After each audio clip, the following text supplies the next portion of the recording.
Olá, este é o CNN Money, o podcast que te ajuda a tomar as melhores decisões. Vamos juntos nesta sexta-feira, um dia antes da véspera de Natal, dia 23 de dezembro. Eu, Priscila Yasbeck, na companhia de vocês para trazer as principais notícias de economia aqui no Brasil e também lá fora. Bom, a gente começa hoje falando sobre como ficou a composição econômica dos ministérios de Lula. A gente viu bastante notícia ontem sobre os ministros que foram anunciados. Dos 37 ministérios do novo governo, 21 foram anunciados, foram 16 ontem. Quero dar um foco aqui no aspecto econômico, nos nomes mais ligados à economia, tanto nos ministérios quanto dentro da Fazenda. Então, dos 16 nomes anunciados ontem, a gente tem alguns ministros que são mais ligados à economia. O Fernando Haddad já tinha sido anunciado como ministro da Fazenda. O Aloysio Mercadante fica no BNDES, não é um ministério, mas é como se tivesse um status de ministro. Indústria e Comércio, que foi o grande destaque ontem, ficou com Geraldo Alckmin. Ministério de Portos e Aeroportos ficou com Márcio França. Ministério do Trabalho com Luiz Marinho, Gestão com Esther Dweck, que foi do governo Dilma, inclusive é um nome ali que é mais associado a Guido Mantega, Miriam Belchior, então um nome mais ligado ali à matriz econômica e que traz também um pouco de apreensão entre os economistas mais ortodoxos ou mais liberais, mais à direita. E entre os secretários também anunciados por Fernando Haddad ontem, reformas econômicas vai ficar com Marcos Barbosa Pinto, que é ex-diretor do BNDES. No Tesouro Nacional vai ficar o Rogério Seron, que é ex-presidente da São Paulo Parcerias, ligada à Prefeitura de São Paulo, foi braço direito do Haddad durante a Prefeitura. Política Econômica vai ficar com Guilherme Melo, que foi o coordenador da campanha econômica durante as eleições, né, do Lula, estava à frente das pautas econômicas na campanha eleitoral. Ele também faz parte do grupo de transição da economia. E na Receita Federal vai ficar o Robson Barreirinhas, que era procurador-chefe da Fazenda do município de São Paulo, foi secretário também de Assuntos Jurídicos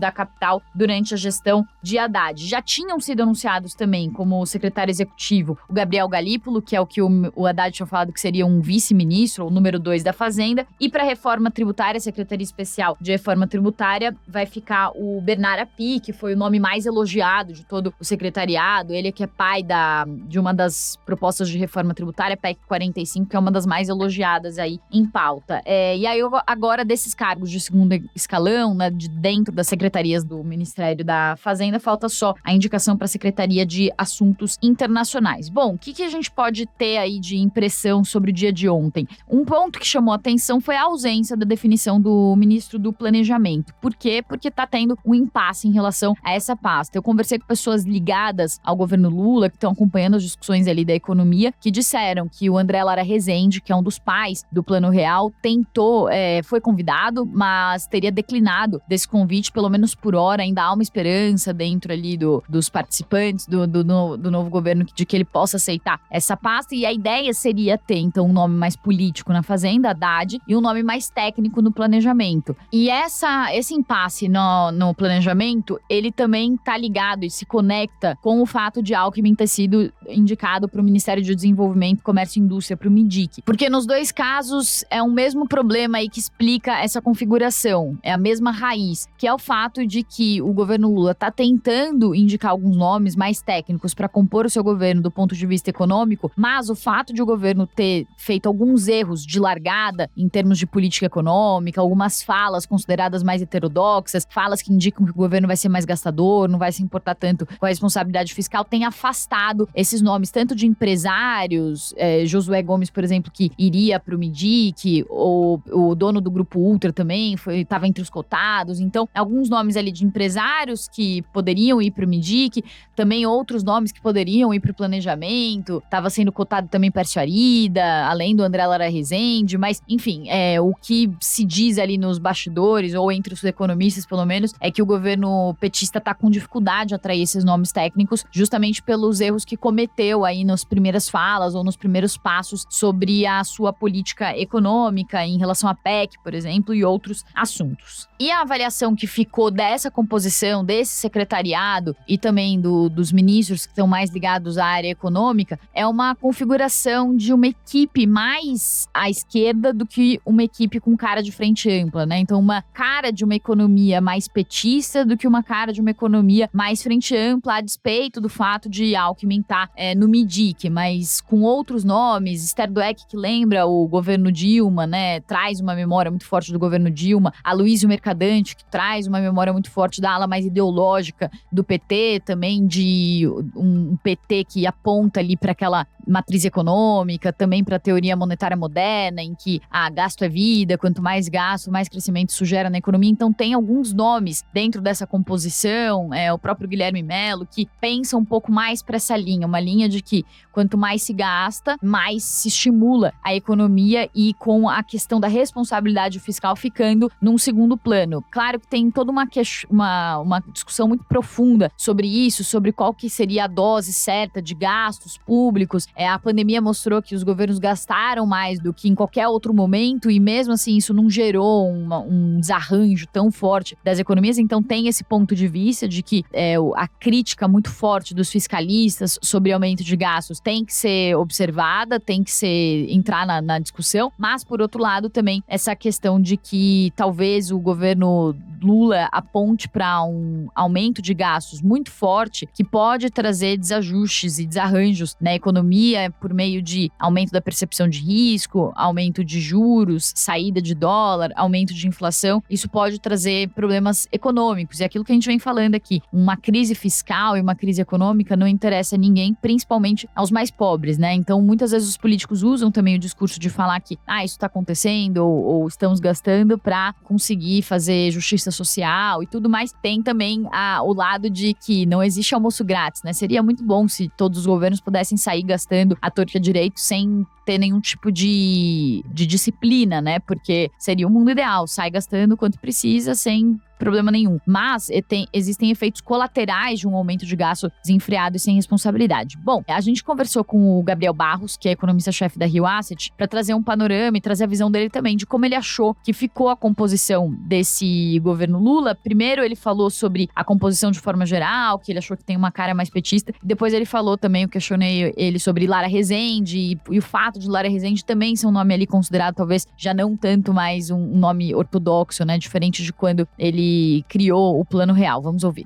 O quadro geral, né, quando a gente olha os nomes, são nomes muito ligados ao PT, né? Sim, já tiveram experiências em gestões passadas do PT. Existia uma expectativa de que pudesse ter uma combinação de nomes de diferentes vertentes, né, diferentes matizes ideológicos, mas não foi isso que aconteceu. Quando a gente olha o quadro geral, são pessoas muito ligadas ao PT, não tem nenhum quadro, digamos assim, de mercado, né? Alguém de mercado, alguém mais ortodoxo, vamos colocar dessa forma, com uma linha diferente de pensamento do PT. Então, é um quadro ministerial, digamos assim, com uma nota só, né? Samba de uma nota só, eles vão todos por uma única direção, e fica ainda a expectativa do que vai acontecer com o Ministério do Planejamento, né, que ainda não foi anunciado. Tem uma tentativa de convidar o Lara Rezende, parece que ele não aceitou, mas enfim, hoje, com o quadro geral, a gente tem um quadro que é majoritariamente petista, né, e a direção acho que está clara, assim, é uma agenda econômica que vai privilegiar essa agenda mais heterodoxa, vamos colocar dessa forma, e aí fica essa apreensão do mercado que, tendo começado já de uma forma não muito boa, né, com gasto extraordinário muito elevado, e mais esses nomes, o mercado fica bastante apreensivo sobre o que vem a seguir. Eu acho que mesmo com o Lara Rezende muda pouco a composição. Acho que o governo está claramente com dificuldade de atrair bons quadros, né? A gente viu em várias posições o governo indo para a segunda, terceira, até quarta opção, né, de convite. O Guilherme Mello, só para dar um exemplo, ele tem conversas com o mercado, por exemplo, mesmo ele sendo da ala mais jovem, ele assustou um pouco, porque ele, por exemplo, ele disse que não tem muito fetiche, não tem muito interesse em aderir à OCDE, por exemplo, que a gente sabe que boa parte das nações, né, os países emergentes que almejam atingir um grau de desenvolvimento razoável, adotam boas práticas em várias áreas, né, não só na política fiscal, mas política trabalhista, tributária, abertura comercial, tem várias áreas da economia que os países procuram adotar boas práticas da OCDE, que são consagradas, né? Os países da OCDE já foram emergentes, adotaram várias práticas, conseguiram sair dessa armadilha de renda média. Ele disse que não vê muito com muito interesse, ele não tem muito interesse em aderir ao CDE, isso causou apreensão. Ele também disse uma outra coisa que gerou uma preocupação grande em conversas ao longo dos últimos meses aí com o mercado, de que, por exemplo, na regra fiscal, né, e ele é o secretário de Política Econômica, ele entende que o gasto pode crescer em termos reais 2%. E aí isso é um problema, porque matematicamente, quando a gente vai fazer as contas, é impossível a gente financiar uma despesa que cresça 2% ao ano em termos reais. A dívida vai crescer de forma explosiva e antecipa um aumento de carga tributária brutal. Então, fazendo as contas, assim, o máximo que daria para ter de crescimento real do gasto é de 1%. Então, assim, mesmo a ala mais jovem do PT, que é o Guilherme Mello, em conversas com o mercado, ficou uma sensação esquisita, uma sensação ruim, de que ele não tem muito, digamos assim, apreço a adotar boas práticas já consagradas da OCDE, e a cabeça dele, digamos assim, para a regra fiscal futura, ela inicialmente não é muito boa. Tomara que mude, mas pelo que ele já falou, preocupa. Bom, então tá aí a opinião do Gabriel. Muitas pessoas no mercado também estão falando isso, né? Que ficou um governo com uma cara mais heterodoxa, mais à esquerda. E além dos nomes representarem isso, com algumas exceções, mesmo os nomes que são mais técnicos e de mercado são nomes de economistas, como Gabriel Galípolo, como o Guilherme Mello, que são, talvez, são nomes mais da ala jovem do PT e que podem representar ali um frescor para as ideias, diferente do temor que é gerado, por exemplo, por Aloysio Mercadante, por Esther Dweck, que remetem ao PT do passado, ao Lula II, também o governo Dilma. Apesar desses fatos, a visão é que mesmo esses nomes, que são nomes que vêm do mercado, como é o caso, por exemplo, do Gabriel Galípolo, que era do Banco Fator, são nomes que são mais heterodoxos, né? Mesmo os nomes que vêm do mercado são nomes mais heterodoxos, mais à esquerda. Então, tem essa avaliação aí sobre o cômputo geral da equipe econômica de Lula. E o discurso de Lula, né? Os últimos discursos mais recentes têm ido um pouco nessa linha. Só para fazer um comentário geral sobre ministérios, equipe econômica, ontem a Bolsa subiu 0,11%, apesar das quedas dos mercados lá fora, porque a leitura foi de que os nomes ficaram dentro do esperado, ainda que alguns nomes não agradem o mercado. Também foi definido o Jean Paul Prats para Petrobras, não oficialmente, mas o diretor da FUP, que representa ali os sindicatos dos petroleiros, também colocou no Instagram que estava definido o Jean Paul Prats para Petrobras, o que também está dentro do esperado. Então, como ficou dentro do esperado e o mercado já vinha antecipando esses nomes, o que acontece é que a Bolsa foi caindo no boato e subiu no fato. Então, não teve grandes mudanças e também a Bolsa vem sendo beneficiada um pouco pela surpresa positiva de enxugamento do prazo da PEC de 2 para 1 ano, porque havia um temor de que a PEC ficasse pior do que o esperado, com mais gastos, um prazo maior, e ficou dentro do que era esperado em termos de gasto, mas com prazo menor. Então, isso acabou impulsionando a Bolsa.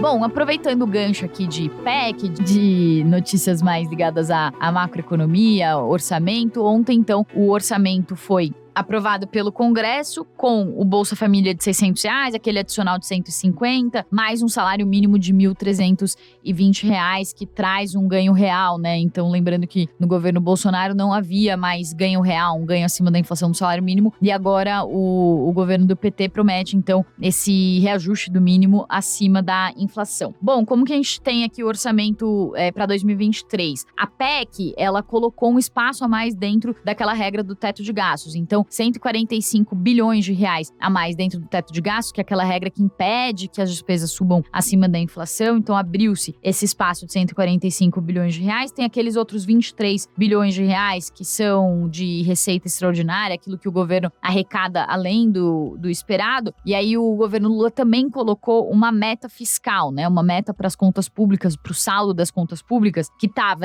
de 64 bilhões de reais, de um déficit, né? De um saldo negativo de 64 bilhões de reais. O orçamento ficou, então, com uma meta fiscal prevista, né? O Marcelo Castro, que é o relator do orçamento, colocou ali uma meta fiscal prevista de 231 bilhões de reais de déficit, 231 bilhões de reais negativos. E a gente conversou também com o Gabriel Barros sobre essa configuração do orçamento. Vamos ouvir. Em geral, nos governos do PT do passado, o que acontecia era o seguinte, a projeção de arrecadação era superestimada e a projeção de gasto era subestimada. Então o orçamento ele tinha um monte de problema, né? Ele não refletia de fato a realidade das contas. O que aconteceu foi que desde o governo Temer, isso vem mudando, né? Essa prática de projeção do orçamento mudou bastante e aconteceu o inverso, que está presente nessa versão da proposta. Em geral, a gente tem uma receita que está subestimada e a despesa superestimada. Então, assim, em resumo, essa versão que foi aprovada, ela majora demais, né? Ela coloca o déficit muito elevado, a gente deve ter até um déficit um pouquinho menor.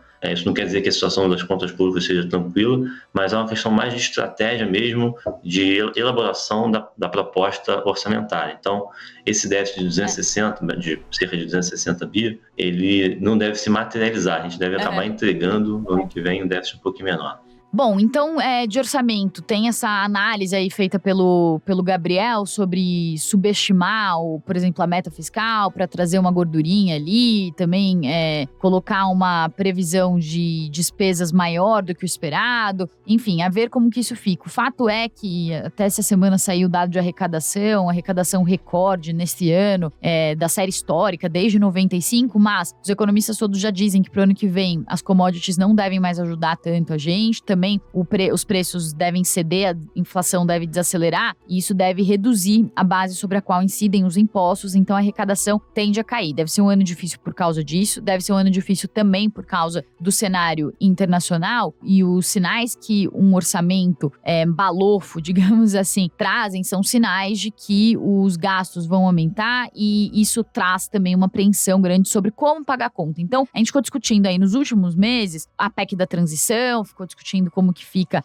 o Bolsa Família de R$600, como colocar isso no orçamento. Essa fase está finalizada, digamos assim, com o envio do orçamento de 2023, com a PEC promulgada. Agora, a gente deve entrar numa nova discussão sobre como essa conta vai ser paga. E agora sim, a gente vem alertando aqui, mas a gente espera que os políticos comecem a falar também sobre os efeitos desse aumento de gastos, para ver como solucionar isso, para que esse aumento de gastos, que o governo está prezando por recomposição de recursos para importantes áreas, programas sociais, farmácia popular, universidades federais, Bolsa Família, para tirar a população da miséria, tudo isso é muito importante, mas agora o governo também tem que começar a discutir qual vai ser a nova regra fiscal, já que o teto de gastos praticamente não funciona mais, porque toda vez que precisa se abre espaço dentro do teto, como a PEC abriu. Como que fica esse arcabouço fiscal? Como que o governo vai pagar essa conta do aumento de gastos? Como eu falei, não tem almoço grátis, não dá para sair aumentando o gasto. Se fosse fácil assim, todos os governos não teriam problemas econômicos, né? Estariam simplesmente emitindo mais dinheiro, isso não geraria inflação e estaria lindo. Mas não é o caso, né? Na realidade, é preciso fazer as coisas com disciplina, porque senão isso acaba gerando um descontrole muito forte das contas. É o que a gente vê, por exemplo, na Argentina, descontrole,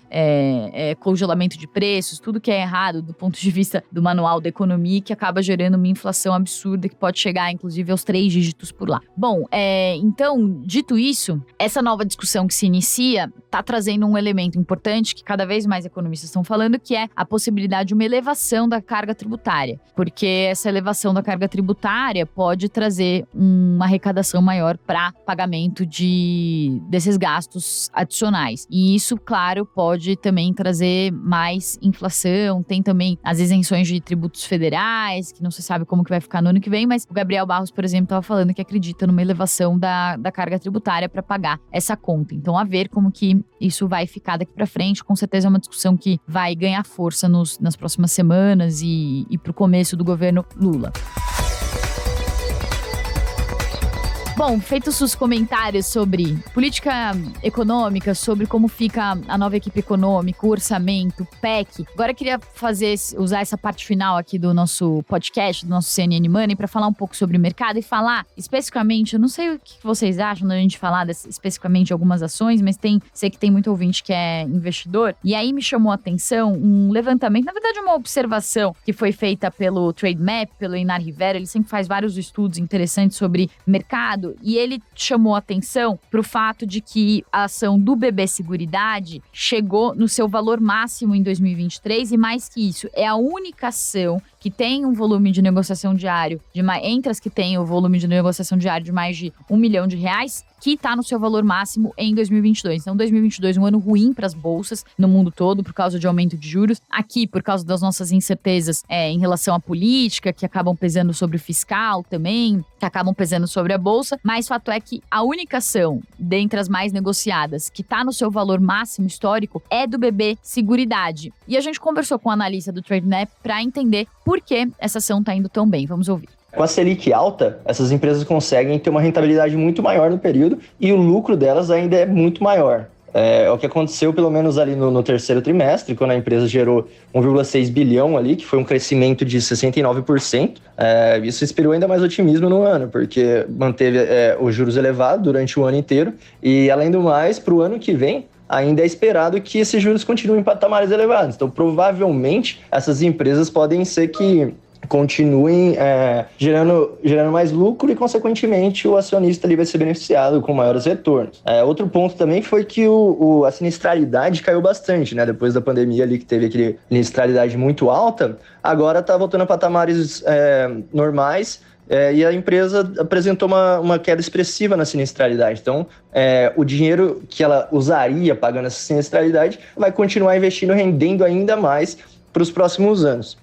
A ideia é que trouxe esse boom nos preços, acredito que seja para o investidor tá vendo tudo isso e, consequentemente, ele vai ganhar mais dividendos, né? Porque se a empresa gera esse valor extra, juros elevados, trazem maiores lucros, trazem maiores retornos também para o acionista. Então, é esperado que os dividendos do BB Seguridade sejam maior também para o próximo ano, né? Então, na minha ideia aqui, pode ser que gire o dividend yield em torno de 9%.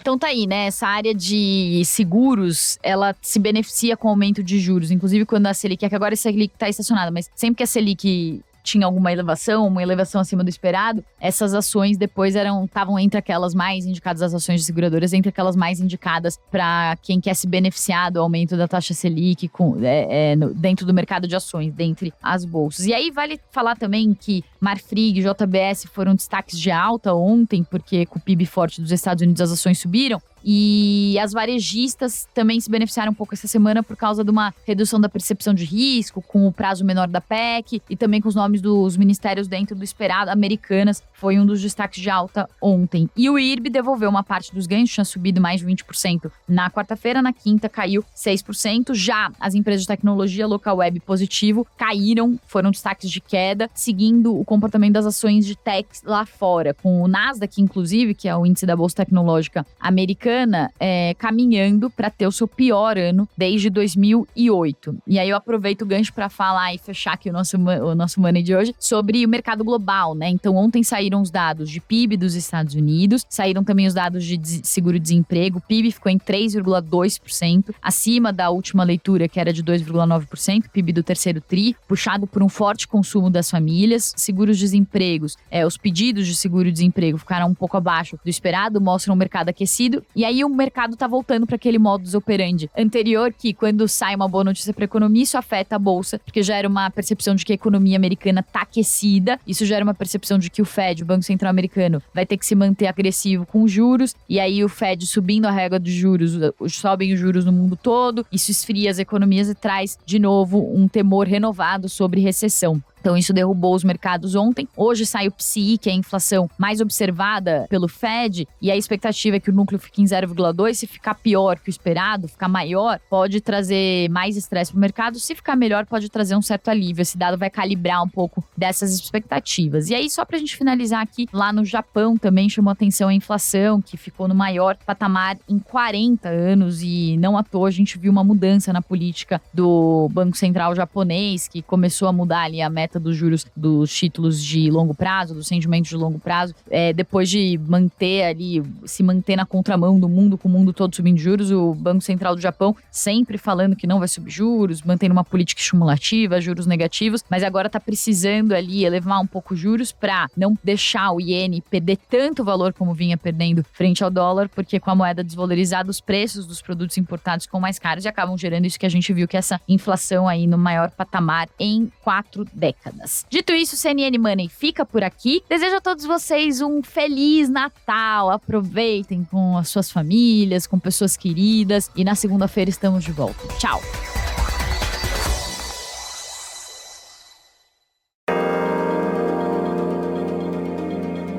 Com apresentação, pauta e coordenação editorial de Priscila Yasbeck, este podcast é produzido pela CNN Brasil, com edição da Maremoto. Produção, Larissa Coelho e Tamara Nassif. Edição e sonorização, Felipe Gomes. Coordenação técnica, Felipe Gomes. Coordenação de produto, Verônica Schneider. Você também pode ouvir o CNN Money no site da CNN Brasil. E aproveite para conhecer os nossos outros programas em áudio. Acesse cnnbrasil.com.br/podcasts.